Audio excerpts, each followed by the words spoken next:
From a distance, nothing about Rachel Monroe's life suggested danger. To anyone passing through her quiet neighborhood in Fort Collins, Colorado, she looked like the embodiment of stability and purpose. She was 27 years old, the kind of woman neighbors waved to when she pulled into the driveway after work.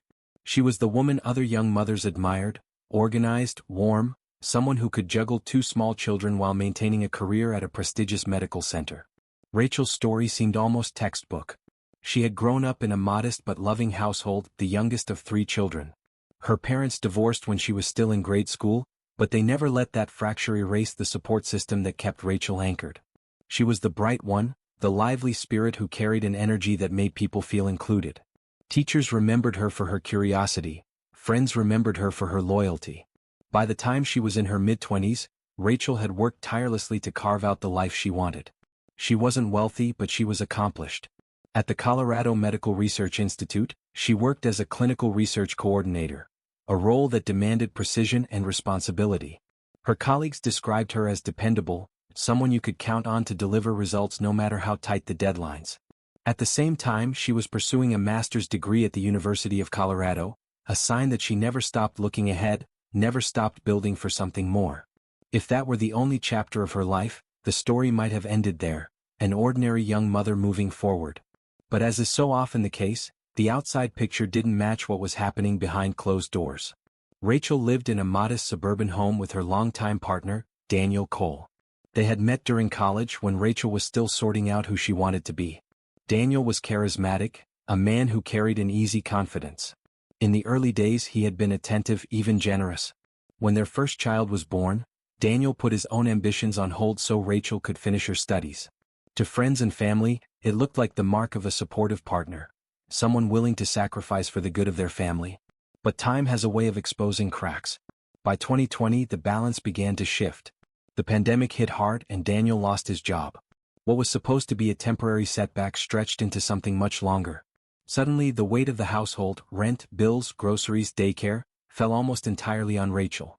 And unlike so many families who came together during those difficult months, Rachel and Daniel seemed to drift further apart. Rachel's mother, Krista, often noticed how tired her daughter looked when she dropped the kids off for weekend visits. The sparkle in her eyes dulled, replaced by a quiet exhaustion.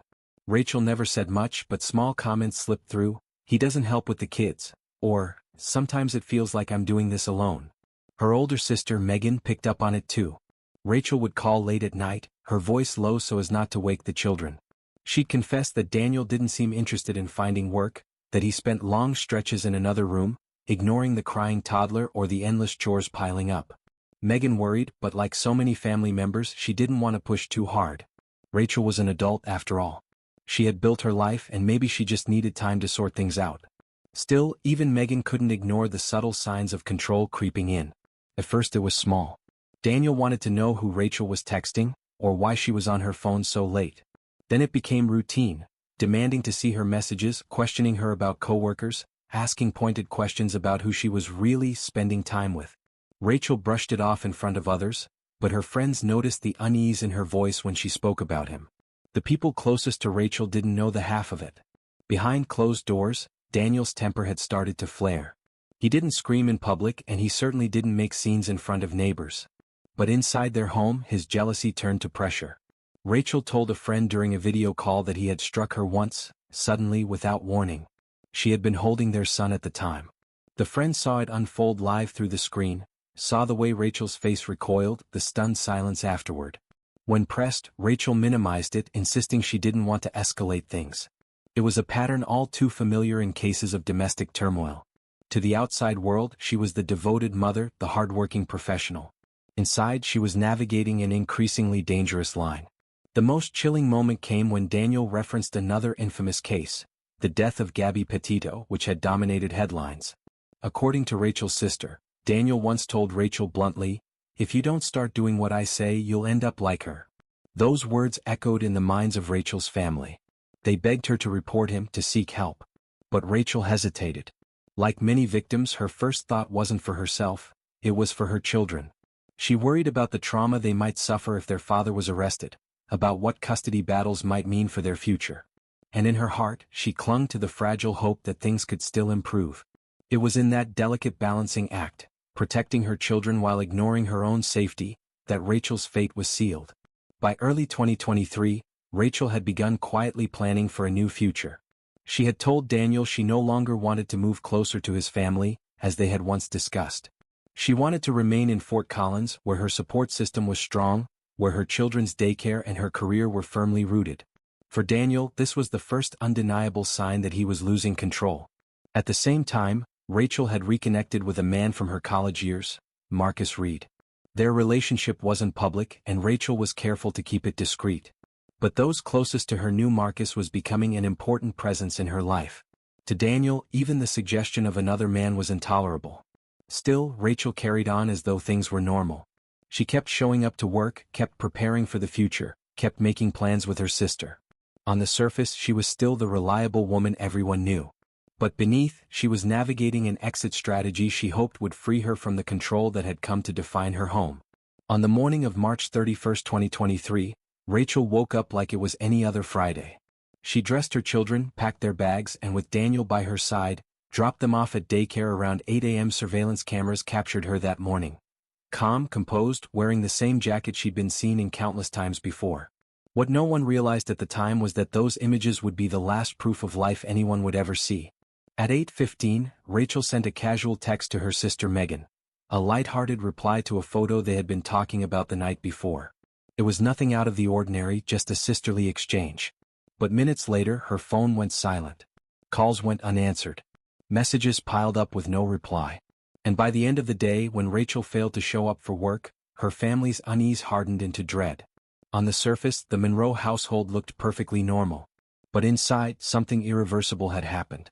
Long before the morning she vanished, Rachel Monroe's life had been shaped by a mixture of resilience and determination. To understand how everything unraveled, we have to step back into her past. Back to the beginning, where the qualities that made her remarkable also left her vulnerable to the very storm she would one day face.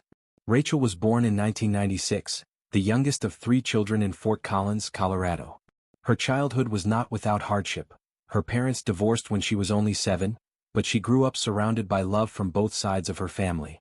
Her mother, Krista, worked tirelessly to keep the household stable, while her father stayed present in the ways he could. Rachel learned early that even fractured families could be whole in their own way. From the start, Rachel stood out. She was outgoing, curious, and endlessly driven. Teachers praised her for her energy, the way she asked questions no one else dared, the way she volunteered for extra projects simply because she wanted to learn. Friends remembered her as the girl who was always in motion, never content to sit on the sidelines. But more than her ambition, Rachel carried something deeper, an instinct to care for others. When her sister Megan was overwhelmed with teenage troubles, Rachel, though much younger, tried to offer comfort. When her mother worked late shifts, Rachel took it upon herself to prepare small meals or tidy up the house. She didn't just chase goals for herself, she carried the needs of those around her as if they were her own. That quality followed her into adulthood. In 2014, Rachel graduated high school and enrolled at the University of Colorado. She chose to study health sciences, a decision that combined her academic curiosity with her natural compassion. College was where she first tasted independence, but it was also where she met the man who would change the trajectory of her life, Daniel Cole. Daniel was a couple of years older, a student who seemed confident and sure of himself. At first he was charming, funny, the kind of person who knew how to draw others in. Rachel, who had always been so focused on her studies, found in him a spark of adventure. They began dating casually, and before long the relationship deepened. By her junior year, Rachel was balancing lectures, part-time work, and the beginnings of a life with Daniel. When she learned she was pregnant with their first child, she was only 22. It was a daunting prospect, but Rachel approached it with the same resolve she had shown since childhood. She wasn't going to give up on her education, and she wasn't going to fail as a mother. To his credit, Daniel seemed supportive in those early days. He encouraged her to finish her degree, even putting his own ambitions on hold to help with childcare. To Rachel's family, it looked like the mark of a committed partner. Krista even told friends that Daniel seemed good for Rachel, someone who balanced her intensity with patience. Their daughter was born healthy and strong. For a while the household functioned. Rachel graduated, earned respect from her professors, and quickly secured a stable job in clinical research. She had defied the odds, proving that with discipline and determination, she could be both a mother and a professional. But the birth of their second child shifted the balance. Rachel was still pushing forward, working full-time, pursuing her master's degree, maintaining the household. Daniel, however, seemed to drift. He struggled to keep steady work. By the time the pandemic struck, he had lost his job entirely. Suddenly, Rachel's income was the sole lifeline of the family. It was then that the cracks began to show. Rachel confided to her sister Megan that she felt overwhelmed, like every responsibility rested on her shoulders. She cooked, cleaned, managed finances, cared for the children, all while pursuing an advanced degree and maintaining a demanding job. Daniel, on the other hand, often withdrew. He spent long stretches in another room, disconnected from the rhythms of family life. When the children cried, Rachel responded. Daniel rarely did. To outsiders, it was easy to overlook. Many families struggled during those years. Unemployment, stress, and uncertainty were everywhere. But within the Monroe household, those pressures weren't shared equally. They landed squarely on Rachel, eroding her strength bit by bit. And then came the subtle changes in Daniel's behavior. At first, it was jealousy disguised as concern. He wanted to know who Rachel was texting late at night. He questioned why she spent so much time on her phone. When she brushed it off, he pressed harder. Soon it wasn't just curiosity, it was control. He demanded to see her messages, insisted on knowing who she spoke to at work, monitored her online activity. Friends began to notice Rachel pulling back. She became cautious about what she shared, careful not to say too much in case Daniel asked later. She laughed off his jealousy in public, but her tone carried unease. The transformation was gradual but unmistakable. Daniel, once the supportive partner who had paused his own life for hers, became increasingly controlling, resentful, and dependent. And Rachel, the woman who had always carried the weight for everyone, tried to carry him too. There were moments that could have been turning points. One night, during a video call with a friend, Daniel walked into the room, said nothing, and struck Rachel across the face while she was holding their son. The friend witnessed it live, horrified. When asked later, Rachel minimized it, saying she didn't want to make things worse. Then there was the threat, the chilling remark that tied Rachel's life to a headline she couldn't ignore. According to her sister, Daniel told her, "If you don't start doing what I say, you'll end up like Gabby Petito." Those words were more than a threat. They were a prophecy of control turning into violence. Megan urged Rachel to go to the police. Krista begged her to leave. But Rachel hesitated. She feared the impact on her children if their father was taken away. She worried about custody battles, about the possibility of escalating things further. More than anything, she believed, desperately, that the children needed a connection to their father. Her own safety became secondary. It was a dangerous calculus, one that would haunt her family forever. By early 2023, Rachel made a decision. She would not move with Daniel to be closer to his family as they had once discussed. Instead, she would remain in Fort Collins, close to her job, her daycare, and her support network. To Daniel, it was the clearest sign yet that he was losing control. Around this time, Rachel reconnected with Marcus Reed, an old college acquaintance. Marcus was steady, professional, someone Rachel trusted. Their relationship wasn't official, wasn't public, but it was real enough to give Rachel hope. To Daniel, even the shadow of another man was intolerable. Still, Rachel didn't announce her plans. She played the role of partner, mother, professional, all while quietly preparing to separate. But secrets have a way of surfacing. Daniel sensed the shift. He knew she was pulling away. And for a man who thrived on control, losing it wasn't an option. The cracks in the foundation of their relationship were no longer hidden. They were gaping, undeniable, and soon they would collapse entirely. What began as a story of resilience was now teetering on the edge of tragedy. And the morning of March 31st would bring that tragedy into sharp, irreversible focus. Friday, March 31st, 2023, began like so many mornings before it in Fort Collins.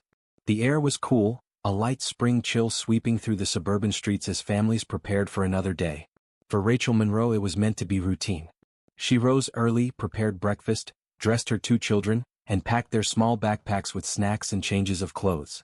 To anyone watching, there was nothing unusual, no warning sign that this would be the last morning she would ever be seen alive. Surveillance footage from the nearby daycare captured the scene clearly. At 8 a.m., Rachel and Daniel Cole arrived together. Rachel walked hand in hand with her daughter, while balancing her son on her hip. She was wearing her light gray jacket over a cream blouse, the same outfit colleagues would later confirm she had planned to wear to work. Daniel walked beside her, pushing open the daycare door. On the footage, Rachel's expression looked calm, almost ordinary. If there was tension between them that morning, it wasn't visible to strangers.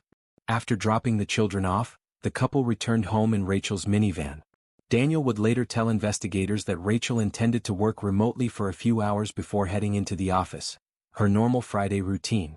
But within minutes of walking back through the door of their suburban home, Rachel disappeared from every traceable thread of her life. At 8:15 a.m., she sent a short, cheerful text to her sister Megan. It was nothing remarkable, just a comment about a photo they'd been sharing the night before. But it would turn out to be her final message. After that, silence. By mid-morning, the signs of trouble began to surface. Rachel's mother, Krista, tried calling as she often did. The calls rang unanswered. At first, she assumed Rachel was busy with work or classes. But as the hours passed, the silence grew heavy. Megan too noticed. Her sister wasn't someone who ignored texts or calls, especially when the children were involved. The unease quickly hardened into dread.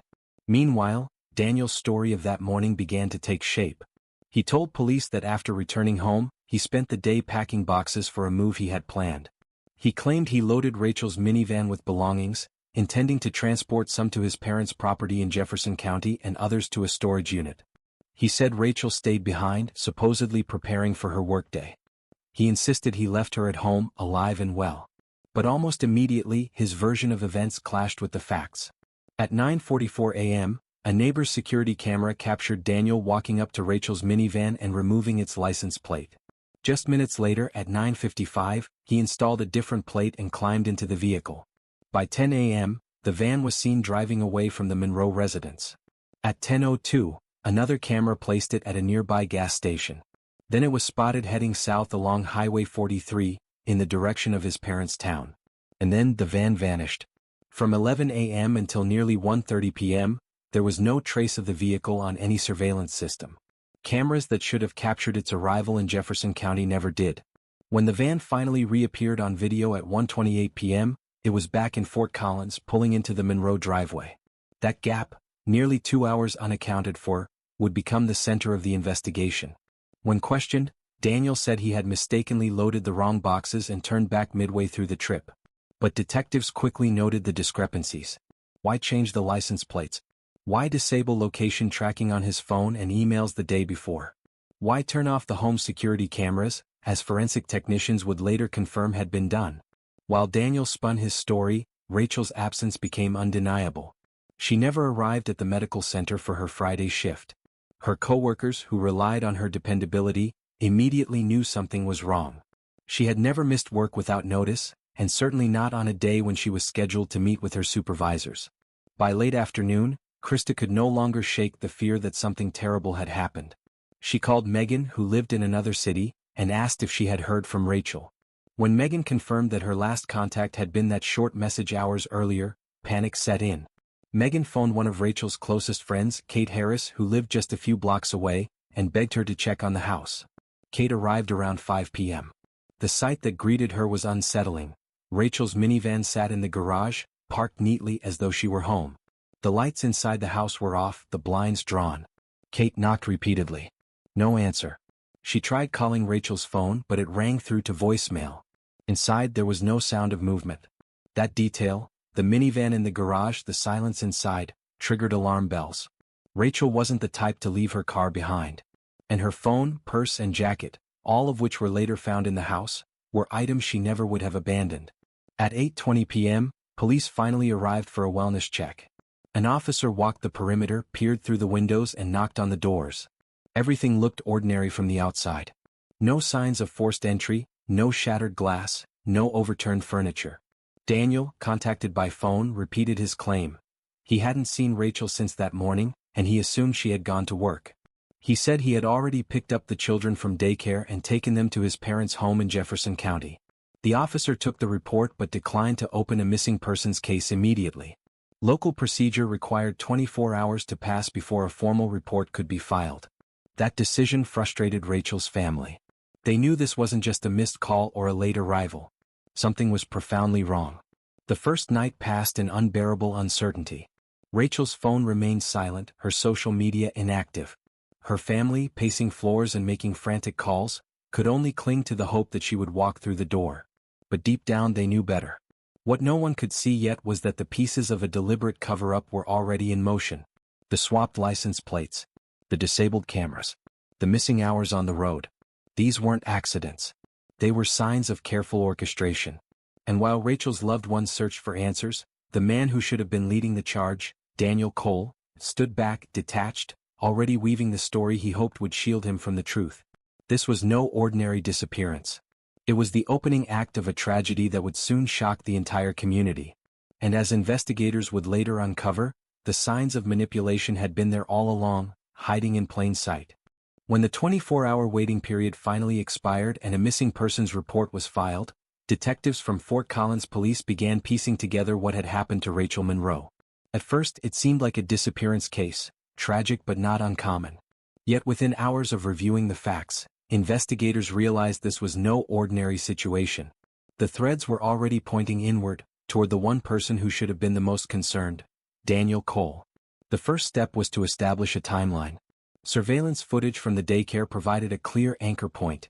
8 a.m. Rachel and Daniel together, dropping off their children. Then the brief, casual text Rachel sent her sister at 8:15 a.m., a final digital footprint. After that, silence. What happened in the hours that followed would come to define the case. Detectives canvassed the neighborhood, gathering video from security cameras installed on homes and businesses. That was when the first inconsistency in Daniel's account appeared. He had told officers that he left the house later that morning to move boxes to his parents' property in Jefferson County. But the footage showed something far more deliberate. At 9:44 a.m., Daniel was recorded outside, tampering with Rachel's minivan. He removed the license plate, walked around the vehicle, and minutes later attached a different plate. By 9:55 a.m., he climbed into the van. At exactly 10 o'clock, the minivan pulled out of the driveway. Just 2 minutes later, it was seen at a gas station down the road. For detectives, this detail was chilling. Why swap license plates? Why at that specific time, less than an hour after Rachel was last seen alive? The footage continued, the van heading south on Highway 43. But then, as though swallowed by the landscape, it disappeared. From roughly 11 a.m. until 1:28 p.m., no camera picked up the van's movements. That gap, nearly 2 hours unaccounted for, was a void investigators would scrutinize relentlessly. When the van finally reappeared, it was back in Fort Collins, pulling into the Monroe driveway. Daniel would later tell detectives he had realized he packed the wrong boxes and turned around. But the explanation felt paper-thin. The missing hours lined up too neatly with the possibility of concealment. The suspicions only deepened when digital forensics came into play. Investigators discovered that on March 30th, the day before Rachel vanished, Daniel had disabled GPS tracking across all of his devices. His Gmail accounts, his phone's location services, even the home's Wi-Fi logs had been deliberately switched off. It was as though he had scrubbed his digital footprint in preparation. Even more concerning, the security cameras inside the Monroe home had been shut down. Detectives found that several components of the system were physically removed, their memory cards missing. The same was true at Daniel's parents' property in Jefferson County, where the family sometimes stayed. Entire portions of the surveillance system there had been wiped clean. When questioned, Daniel claimed he was preparing for a move. But investigators, seasoned in detecting deception, saw something else, a calculated effort to erase evidence. Meanwhile, inside the Monroe residence, forensic teams uncovered troubling signs. On the kitchen counter sat a coffee cup and plate Rachel had used that morning, untouched since. In the hallway hung her jacket, the same one she was seen wearing on the daycare footage. On the dresser in the bedroom were her purse and phone, items she would never willingly leave behind. Detectives also noted anomalies in the garage. The original license plates, hastily reinstalled by Daniel later that evening, were now back on the minivan. The swap was documented on video, confirming deliberate tampering. Outside in the trash, investigators found something even more suspicious: partially burned fragments of plastic and what appeared to be electronic components. Laboratory testing later indicated they were remnants of a laptop. Why destroy a computer so thoroughly if not to conceal information? The search extended to the bedrooms. In one, detectives found a mattress stripped of sheets, with faint stains visible on the surface. Samples were taken and sent to the crime lab. At Daniel's parents' home, the findings multiplied. In the outdoor trash area, investigators discovered discarded electronics and remnants of what looked like a fire pit. Forensic specialists determined that pieces of a laptop casing had likely been destroyed there. And then came the shovel. In the bed of Daniel's pickup truck lay a garden shovel. At first it looked unremarkable, an ordinary tool. But when cadaver dogs, specially trained to detect the scent of human remains, were brought in, they reacted strongly to both the shovel and the bed of the truck. Daniel's family attempted to explain it away, claiming the shovel had been used recently to bury a dead animal on the property. But handlers insisted. These dogs were trained to distinguish between human and animal scent. Their alerts couldn't be ignored. Adding to the suspicions were the injuries Daniel carried. During questioning, detectives noticed fresh scratches on his face and neck. When asked, he claimed they came from his dog or from workout equipment. But medical experts consulted by investigators concluded the marks were more consistent with defensive wounds, scratches inflicted by someone resisting attack. The portrait was becoming clearer. Every discovery painted Daniel not as a worried partner searching for his missing girlfriend, but as someone systematically erasing traces of a crime. His behavior in the days following Rachel's disappearance only reinforced that picture. While family and volunteers organized searches, distributed flyers and coordinated with authorities, Daniel remained distant. He didn't appear at search sites, didn't speak to the media, didn't post appeals for help. When asked why, he claimed law enforcement had advised him to stay out of it. Detectives later confirmed no such advice was ever given. The more investigators dug, the more they saw a pattern of concealment. Burned electronics, disabled cameras, altered license plates, a stripped mattress, a shovel triggering cadaver dogs, scratches with no credible explanation. It was not yet enough for a murder charge. Without a body, the case remained circumstantial. But the evidence was mounting and the circle around Daniel was tightening. Rachel's family, meanwhile, endured the agony of waiting. Krista spoke to detectives daily, begging for updates. Megan combed through her sister's messages, searching for clues. Friends and colleagues rallied together, refusing to let her story fade. For them, the silence was unbearable. Every day without answers was another day Rachel's children were left without their mother.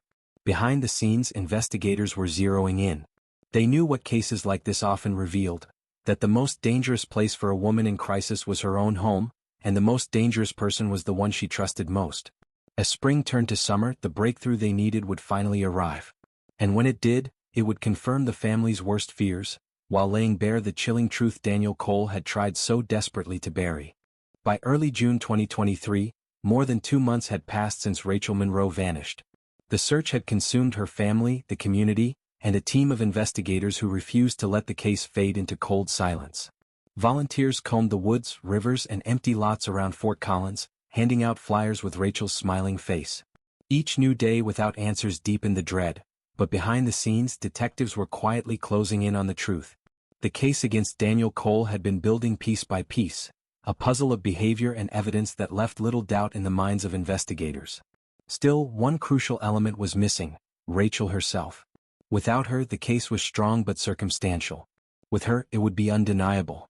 The break came from a careful analysis of Daniel's movements on the day Rachel disappeared.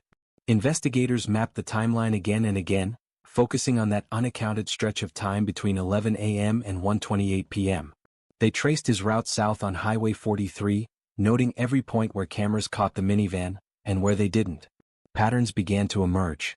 Several rural byways branched off the highway into isolated farmland, wooded properties, and abandoned structures. Detectives compared Daniel's family history and connections. That was when a crucial lead surfaced: a parcel of land in Jefferson County that, while not directly owned by Daniel, had ties to his extended family. The property was overgrown, dotted with old outbuildings and rarely visited. On its edge stood a disused well, long abandoned, hidden from view by trees and weeds. On June 7, investigators organized a targeted search of that property. Officers, forensic teams, and cadaver dogs spread across the land. Within hours, the dogs led them to the old well. The sight was grim. Looking down into the narrow, stone-lined shaft, searchers spotted what appeared to be a bundle wrapped in white fabric. It was wedged several feet below, obscured by debris. The decision was immediate. The site was secured, and specialized recovery crews were called in. Slowly, carefully, the bundle was lifted out. What emerged confirmed the darkest suspicions. Inside the wrapping was the body of a young woman, tightly bound with layers of tape. The fabric used was ordinary but telling: a plain white bed sheet, along with fragments of a gray towel and a pillowcase. The remains had been placed in a way that suggested deliberate concealment, bundled tightly, weighted slightly, as though meant to delay detection and mask odor. Investigators stood in silence. After weeks of searching, the truth had surfaced in the most chilling form. The remains were transported to the state medical examiner's office for identification. DNA testing and distinctive features confirmed what Rachel's family already knew in their hearts. The body was Rachel Monroe. The discovery set the case ablaze. Detectives immediately began cross-referencing the materials found in the well with items from Rachel's home. The matches were damning. The sheet had the same manufacturer label and pattern as linens in Rachel and Daniel's bedroom. The towel and pillowcase matched sets stored in their hallway closet. Microscopic fibers collected from the tape binding the bundle were identical to fibers from the cargo area of Rachel's minivan. Even more incriminating were the fingerprints. Forensic analysts recovered partial prints from the layers of tape. They matched Daniel Cole. At the autopsy, examiners determined Rachel's cause of death: asphyxiation. There were no signs of gunshot wounds or blunt force trauma. Instead, evidence suggested she had been suffocated, a method chilling in its closeness and finality. Experts noted that such crimes were rarely spontaneous. They were acts of control, often committed by someone intimate with the victim. For investigators, the pieces now formed a single tragic picture. Rachel had returned home with Daniel after dropping off the children. At some point that morning, she was killed inside the house, likely in a confrontation that escalated beyond words. Her body was then wrapped in bedding from their own home, placed in her minivan and driven south. The swapped license plates, the missing 2 hours, the disabled cameras, all of it pointed to Daniel carefully transporting her to the rural property, where he concealed her body in the well. The attempt to burn electronics, to scrub digital trails, to replace plates, it was all part of a calculated cover-up. On the evening of June 7th, armed with an arrest warrant, detectives arrived at the Cole residence. Daniel didn't resist. He was handcuffed quietly, placed into the back of a patrol car, and driven away as neighbors gathered in stunned silence. The charges were grave: second-degree intentional homicide with aggravating circumstances, including premeditation and extreme cruelty. Prosecutors wasted no time presenting their evidence. In a press conference, they outlined the chain. Rachel's personal belongings left untouched in the home. The timeline discrepancies with the minivan. Surveillance footage of Daniel changing plates. Disabled security systems. Burned electronics and a stripped mattress. The shovel triggering cadaver dogs. Rachel's body recovered in a location tied to Daniel's family. Matching linens, fibers, and fingerprints. The case was airtight. For Rachel's family, the discovery was devastating, yet it brought the clarity they had been waiting for. Krista wept when detectives confirmed the body was Rachel's. Megan described it as the nightmare finally becoming real. There would be no miracle return, no chance that Rachel was hiding or had simply left. The truth was final. Still, amid the grief, there was also a sense of grim relief. They now knew what had happened. They knew who was responsible. The fight for justice could finally begin. In the community, the revelation sparked outrage. Vigils were held, candles flickering in the night as neighbors mourned a young mother whose life had been stolen. Volunteers who had spent weeks searching felt both crushed and vindicated. Their efforts had not been in vain, even if the outcome was heartbreaking. For investigators, the discovery cemented the case.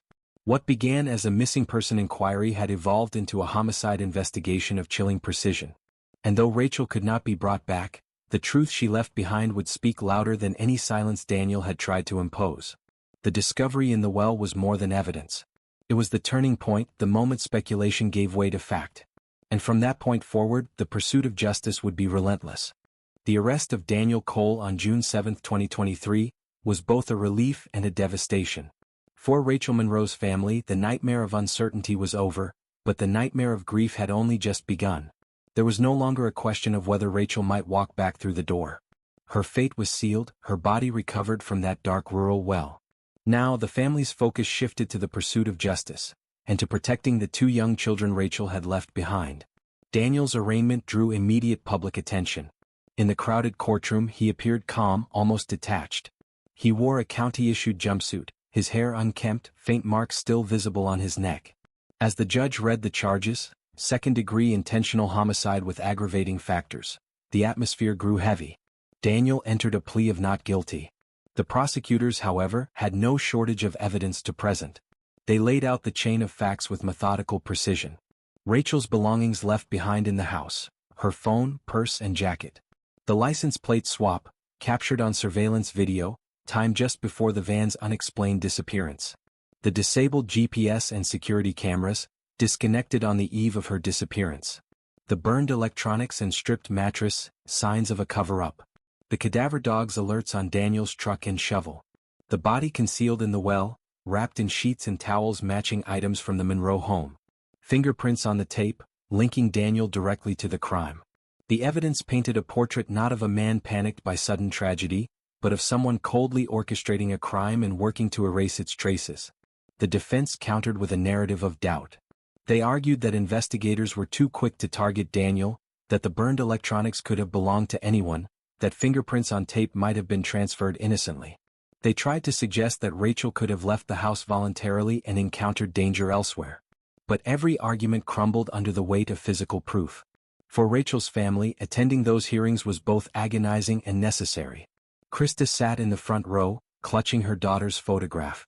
Megan took notes, determined not to let any detail slip through unchallenged. They weren't just witnesses to the trial, they were guardians of Rachel's story, making sure her voice was not lost beneath the legal arguments. Beyond the courtroom, another battle was unfolding: custody of Rachel's children. With Daniel behind bars and charged with their mother's murder, the question of who would raise the children became urgent. Krista and Megan petitioned the court for guardianship, arguing that the children needed stability, safety, and distance from the shadow of their father's actions. Daniel's family, however, pushed back. His parents sought involvement, claiming their son was innocent until proven guilty and that the children should remain within their side of the family. The legal wrangling grew bitter. For Rachel's loved ones, it was unbearable to think that the children might be raised in the very environment connected to the man accused of killing their mother. Meanwhile, prosecutors continued building their case. They brought in psychological experts to explain patterns of coercive control and domestic abuse, linking Daniel's past behavior to the escalation that led to Rachel's death. They showed how threats, surveillance, and physical aggression often escalate in predictable ways, ending in tragedy when intervention fails. Rachel's story was presented not as an isolated incident, but as part of a broader epidemic of domestic violence. The community rallied behind that message. Candlelight vigils turned into advocacy campaigns. Local organizations launched initiatives in Rachel's name, urging women in similar situations to seek help before it was too late. Her story became a rallying cry, a reminder that the signs of abuse should never be ignored, that silence could be deadly. Inside the courtroom, Daniel remained stoic. He declined to testify in preliminary hearings, often deflecting questions with vague answers about fatigue or confusion. He never expressed remorse, never addressed Rachel's family directly. To many, his silence was damning in itself. The prosecutors revealed another layer of motive: money. Rachel had a life insurance policy, and in the event of her death, Daniel might have stood to receive a payout. Combined with the loss of control he felt as Rachel prepared to leave him, and the jealousy over her reconnection with Marcus Reed, the financial incentive painted an even darker picture of his state of mind. Forensic evidence tied everything together. Fibers from Rachel's minivan matched the wrappings found in the well. Soil samples on Daniel's shoes were consistent with the rural property. The scratches on his face and neck aligned with defensive wounds, as though Rachel had fought desperately in her final moments. Every piece of evidence spoke in Rachel's voice, even though she could no longer testify. By late summer, as hearings moved toward trial, the case had already shifted public opinion irreversibly. Few believed Daniel's protests of innocence. For Rachel's family, the process was agonizingly slow, but each day in court brought them closer to accountability. The children, too young to understand the proceedings, were shielded from the details. But their absence in the courtroom was a constant reminder of what had been lost. Not just a daughter, a sister, a friend, but a mother whose love had been the anchor of their young lives. Rachel's story became a cautionary tale. Advocates repeated her words, the ones she had spoken to friends in confidence: "If I leave, he might do something terrible to me." Those words now carried a haunting weight. They weren't just fears. They were foresight. The trial loomed ahead, a process that would put every detail under scrutiny, from the morning Rachel disappeared to the final discovery in that well. For her family, justice was not about revenge. It was about truth, about ensuring Rachel's life and death were not erased beneath excuses or denial. As prosecutors prepared their final case, one truth stood unshakable. Rachel Monroe had fought to protect her children, had carried the weight of a household on her shoulders, had endured silence and fear, and had finally paid the ultimate price. The trial would decide Daniel's fate. But for Rachel's loved ones, the verdict was already clear. He had stolen a mother, a daughter, a sister, a friend. And no legal argument could undo that. The trial of Daniel Cole would take months to unfold, and the wheels of justice turned slowly. But for Rachel Monroe's family, friends, and community, the outcome, whatever the jury decided, could never restore what had been stolen. The absence of Rachel was permanent, a shadow in every photograph, an empty chair at every gathering. In the weeks after the discovery of her body, vigils were held across Fort Collins. Neighbors lit candles on porches, churches opened their doors for prayer services, and strangers who had never met Rachel placed flowers and notes at makeshift memorials outside the daycare where she was last seen. Her smiling face on the missing person flyers had become something larger, a symbol of love lost to violence, a reminder of how quickly ordinary life could unravel. For her children, the transition was the hardest. Too young to understand death and its finality, they asked for their mother at bedtime, clutched old toys she had given them, and pointed at her photographs with confusion. Krista, their grandmother, stepped into the role of caretaker with a mixture of strength and heartbreak. Megan, Rachel's sister, became a constant presence, determined that the children grow up surrounded by love, even if that love came through grief. The custody battle was resolved in the family's favor, but not without pain. Daniel's parents had fought to retain some influence, insisting their son was innocent until proven guilty. The judge, however, ruled that the best interest of the children required a safe, stable environment away from the accusations and turmoil tied to their father. The decision was met with quiet relief from Rachel's side of the family. As the trial moved toward its conclusion, prosecutors highlighted the broader meaning of Rachel's case. They invited experts on domestic abuse to testify, explaining the patterns of coercive control, the isolation, the monitoring of messages, the financial dependency, the threats that escalate until words turn into violence. Rachel's story was not unique, they said. It was tragically common. The difference was that this time the community could not look away. In court, Rachel's words were read aloud from texts and conversations with her friends. "If I leave, he might do something terrible to me." Those words echoed like prophecy, a chilling reminder of the danger so many victims sense long before anyone else notices. The jury listened. The community listened. And far beyond Colorado, Rachel's story resonated. Advocacy groups across the country shared her case as part of campaigns to raise awareness about the warning signs of intimate partner violence. Her name appeared on posters, in newsletters, in speeches at conferences dedicated to preventing domestic abuse. For Krista, none of it lessened the ache of losing her daughter. But she found purpose in speaking publicly, urging others to take threats seriously, to intervene sooner, to believe victims when they voiced their fears. Megan too found her voice. She spoke at local events, telling her sister's story not as a cautionary tale alone but as a call to action. In the courtroom, Daniel remained largely unmoved. His attorneys filed motions, attempted to suppress evidence, questioned forensic results. But the mountain of proof stood firm. The fingerprinted tape, the matching linens, the burned electronics, the license plate swap, the unexplained scratches on his skin, the cadaver dog's alerts, and, ultimately, the discovery in the well. The verdict, when it finally came, was no surprise: guilty of second-degree intentional homicide with aggravating circumstances. Daniel was sentenced to decades in prison, his protests of innocence drowned out by the weight of evidence and the gravity of his crime. But for Rachel's family, justice in court could never equal justice in life. No sentence could bring back the daughter who laughed too loudly at family dinners, the sister who stayed up late on the phone, the mother who sang her children to sleep. The verdict was necessary, but it was not healing. Healing, they realized, would be a lifelong journey. And so, the legacy of Rachel Monroe took shape not in courtrooms but in the lives she had touched.